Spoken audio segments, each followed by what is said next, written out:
But what I mean by men not being able to catch up, when we talked about kind of the progression of the feminist movement throughout the last 100 years, I should more say. More or less, yeah.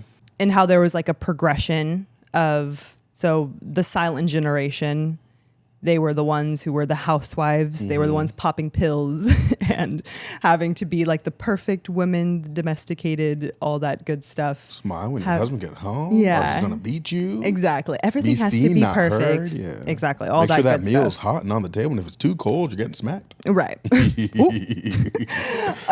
And then it kind of then progressing with maybe like, then like the boomers, I would say more like the boomers, I guess, were the people who were like on the picket fences, women's suffrage. Yes, let's do it.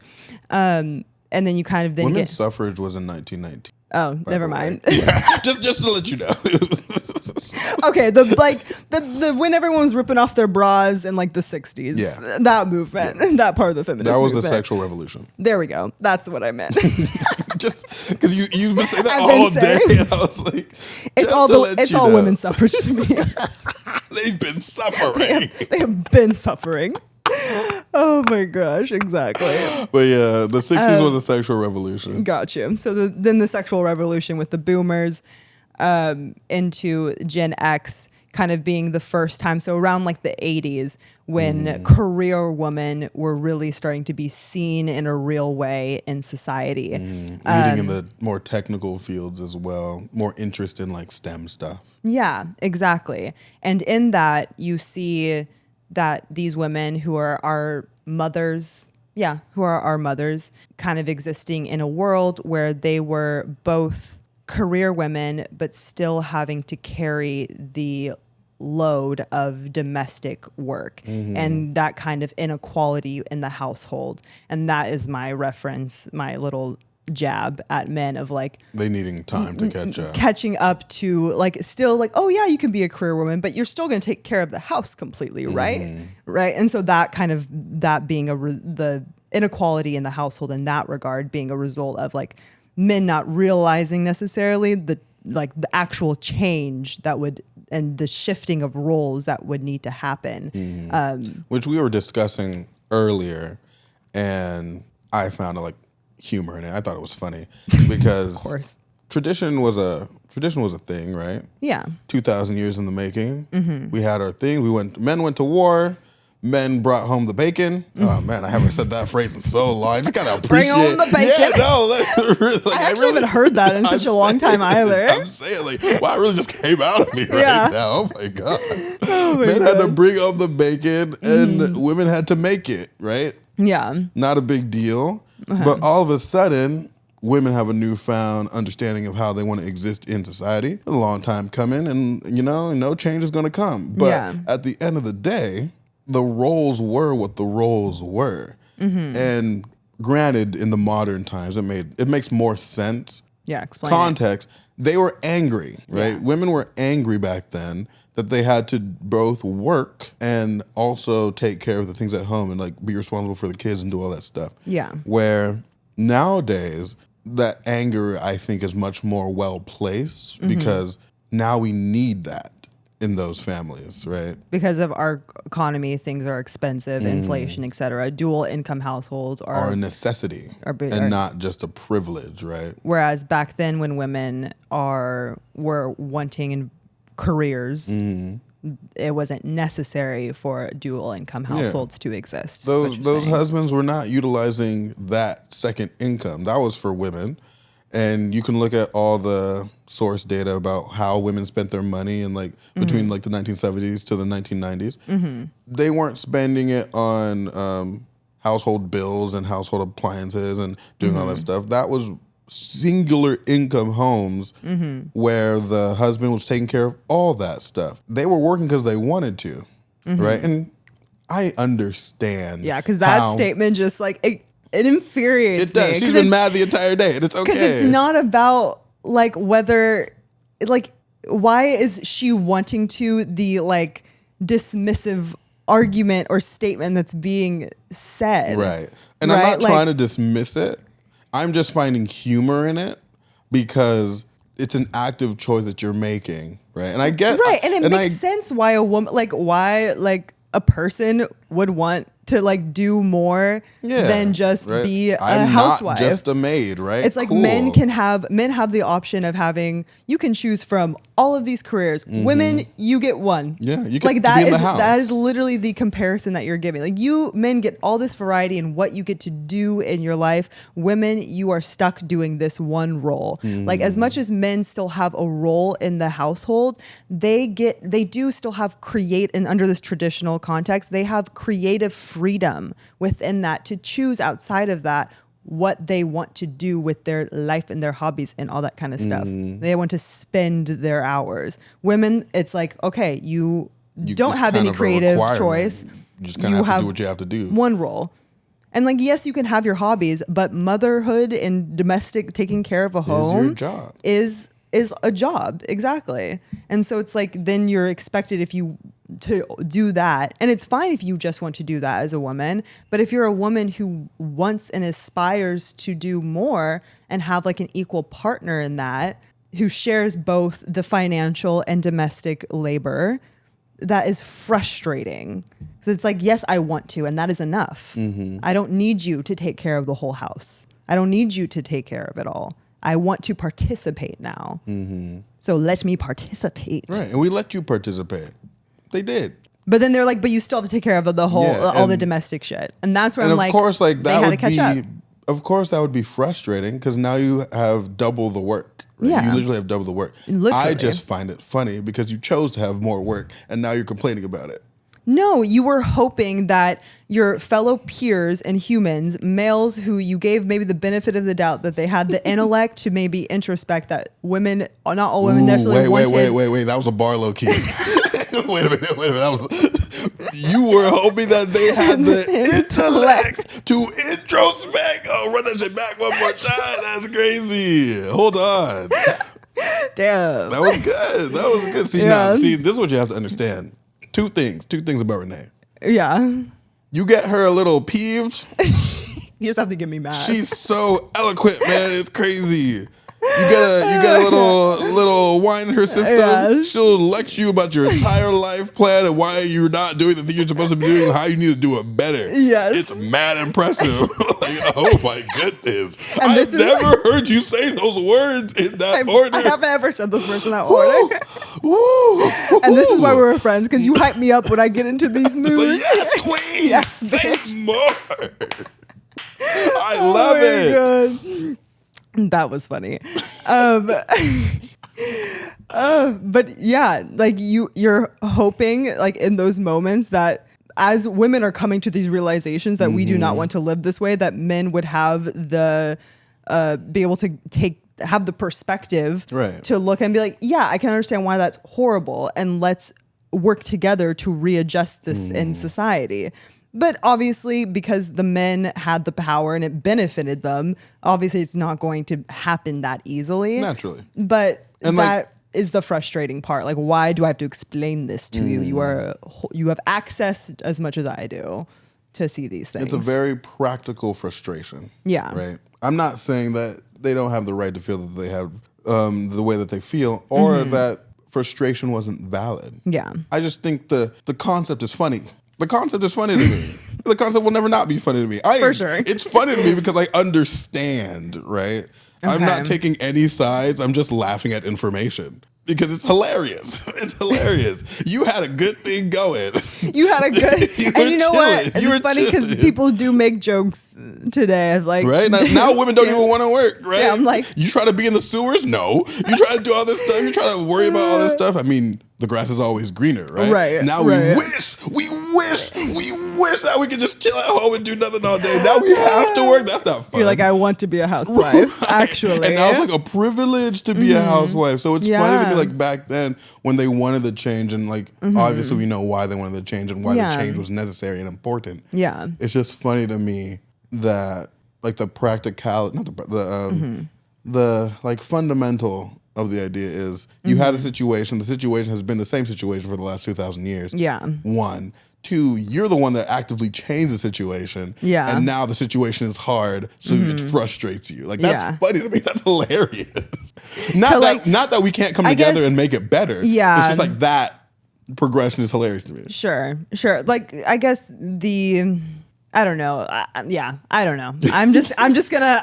You feel that is funny. I do not. I feel like it's completely. Women had a hard time. You don't understand. Completely unfunny. Yeah. But why you have to find the humor in it? You have to find the humor in it. Oh my God. It's good. And then too, we were talking about because in that you were elaborating on the roles that women had. Right. Taking care of the house is a big responsibility. Yeah, and you want to elaborate on that point, and then I'll tell my point, because I think that's a very useful point. Yeah, to have in here.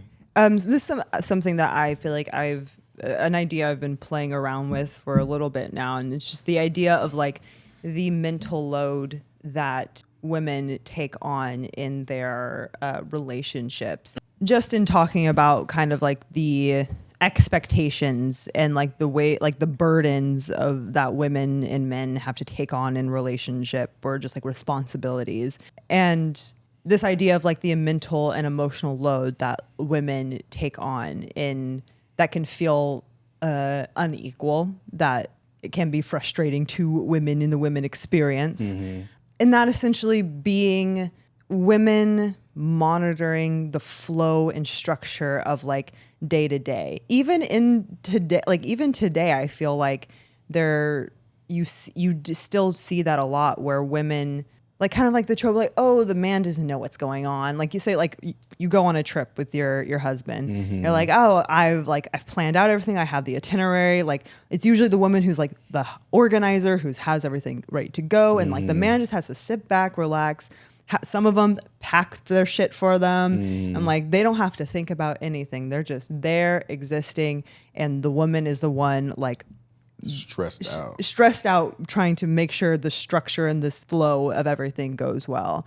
And then into like a marriage, right? You have a kid, and like this whole idea of your son has like allergies and like activities, extracurriculars, right. And the wife allergies and those are the two things I think of when I think of a child: allergies and extracurriculars. Yeah, true. The wife knows everything, knows every last like little minute detail of like maybe the diet that the son has to have, medication or whatever they might have to take, all the like the times that their extracurriculars are at, and all this kind of stuff. And then if you leave the son with the husband for a day, it completely falls apart. The husband has no clue what's going on inside the household in that regard, and it feeling as if like you are. And I think where this idea of women feeling like they have to, men are like another child that they have to take care of, and like I think that idea, this is where that idea comes into play or plays out, is that like the men are completely like checked out and just floating. Just tell me what you need. It's like, no, I want you to know, like I want you to just take me on the dates, not me telling you like, you know, every single time like I need a date, or say like a common like scenario that you hear a lot of new mothers with women with like, not even just new mothers, but women who have newborns in the household, and say the husband is like, oh, I'll be on night duty tonight, you rest. And the husband gets up because the kid is crying, goes to take care of it, and goes to the mom and is like, what do I do? How do I console? And she's still, even though she's not on like clocked in, she's still clocked in. And because he's making her clocked in, versus she had to figure it out just the same as you are having to figure it out how to take care of the newborn. Just figure it out. You know, you don't like clue her in. You don't always have to clue her into these things as if like you're completely inept, you know.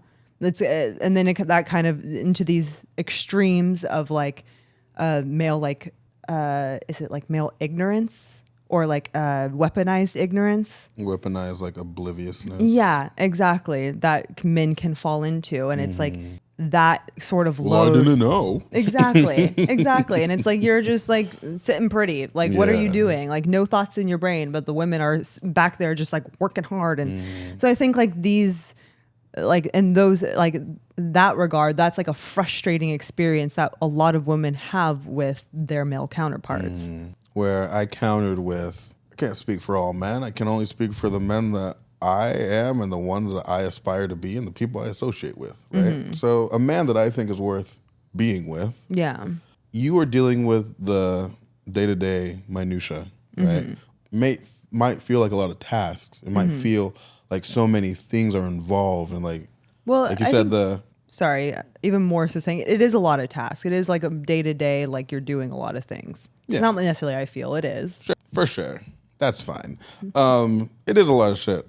There's a lot of stuff that goes on in the day-to-day, living your life, all the responsibilities that you have to do, taking care of your kid, all the things that a kid needs. I took care of some kids the other day, and I understand. You understand? I understand. You understand the whole women experience. Yeah, like I've been enlightened. I took care of a kid one time, and I've been enlightened completely. I know what women. I relate to you. I understand for sure. You're like, never doing that again. Yeah, Anyway. right. And men, yes, I understand you too. I don't want to do that shit no more. No, but like I understand how much thought goes into it, because these kids were teenagers. Yeah. And still, like, getting them up on time, getting them ready, getting them food, 3 meals a day. Stuff that I do naturally without thinking about. If I don't want to eat something, I don't have to eat something. I have to feed these kids. I have to take them out. They need some sunlight. They need exercise. Like, all these things. There's a lot of stuff that goes into it. Yeah. Right? So it can, and this is where the feeling comes out. I was like, maybe it feels like overwhelming sometimes. Yeah. But a man that's worth being with, while you are taking care of that, he is taking care of the more macro issues that exist around being and existing in the world, right? There's a lot of things that I believe that women are shielded from, like real, like life or death, like food on the table, no food on the table, things that men go out into the world and attack on a daily basis. And he's over here thinking about fortifying the castle and how the castle is going to be fortified 5 years from now, 10 years from now.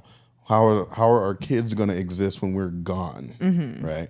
Which in and of itself is a huge thing for the very finite human mind to contemplate, right? There's so many variables you have to consider on a day-to-day. There's so many people that you have to interact with on a day-to-day that can affect these things that are completely out of your control. Right. Right. So it's a different type of stress, and it's long-term thinking. Yeah.